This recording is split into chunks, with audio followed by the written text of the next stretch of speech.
Wiz Kids has a new set of D&D Icons of the Realms minis for Icewind Dale Rime of the Frostmaiden, and we're going to check out a single box in this quick video. Here we go. Hey, Bob here, and welcome to Bob World Builder, where we learn how to have more fun playing D&D together. Often through DM guides like my new series about running Icewind Dale Rime of the Frostmaiden, linked everywhere.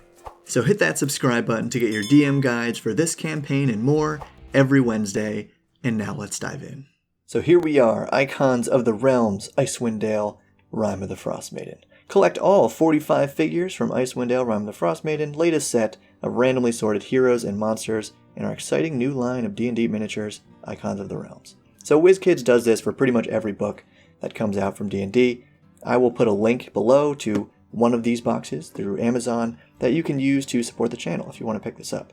They do also come in bricks of about 8 boxes, and I think Ted from Nerd Immersion might already have a video unboxing an entire brick of these. He has some kind of cool deal with Wiz Kids. If that's the case, I'll link his video below. I know he's going to have a lot of great content coming out about Icewind Dale as well. But to get a look at some of these just featured on the outside, we have Kelly Lee, a Gnoll vampire from the book, a somewhat generic Goliath barbarian, it's always nice. One of these Chwingas, which is a small nature spirit-like creature. Tomb Tapper, which it's a little hard to see the artwork here. It has a mouth with many rows of teeth on it. Really the stuff of nightmares. The artwork in the book is just terrifying.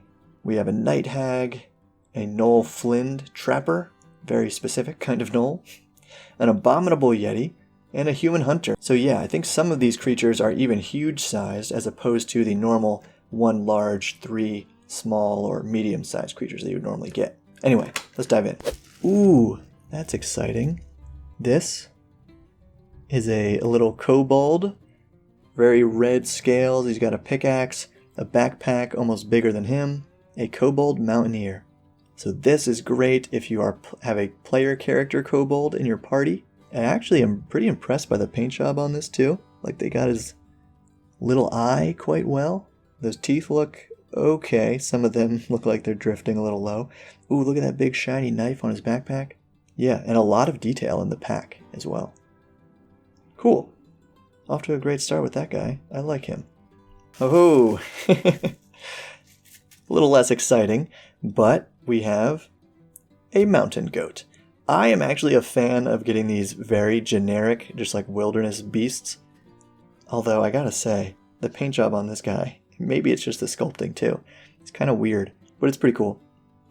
I'm always happy to get generic creatures because they can be used over and over, and they're great if you have like a druid in the party. It's pretty cool he was standing on that big rock too. Neat that they added that to the base. Alright. A gnome ceramorph. Oh my gosh. Okay, so for anybody listening for some reason instead of watching, this is basically a small-sized mind flayer. That's hilarious. I can't wait to use this as like the big bad of a campaign or something. I think he might have 1 or 2 fewer tentacles around his mouth. Very exposed legs here for some reason. And yeah, not a lot of other details to show off on this guy. But that is just funny. I love that. Okay. The Piece de Resistance. A snowy owlbear. I don't know why it has a clear base. Oh, I guess it's like it's sitting on a sheet of ice. That is funny. But look at that face, man. Is that not like a derpy animal video? That's hilarious. It has some feathers coming out. Obviously, by the pose as well, it's not really too intimidating the way it's sitting here. And actually, look at that. It's a little bit disconnected from the base. I might try to like squish that together later. Yeah, I just gave that a pretty good push, and it looks like it didn't really budge. So maybe he is supposed to be kind of like sliding across a sheet of ice toward your party or something. In any case, I do prefer the paint job and sculpting of the fur on this one as opposed to the goat, but it does have these weird kind of cracks in the paint as well.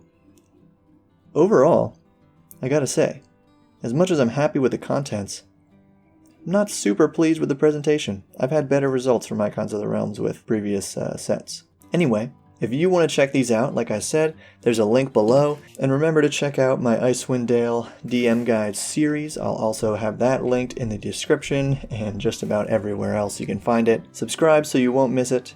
Thank you for watching, and keep building.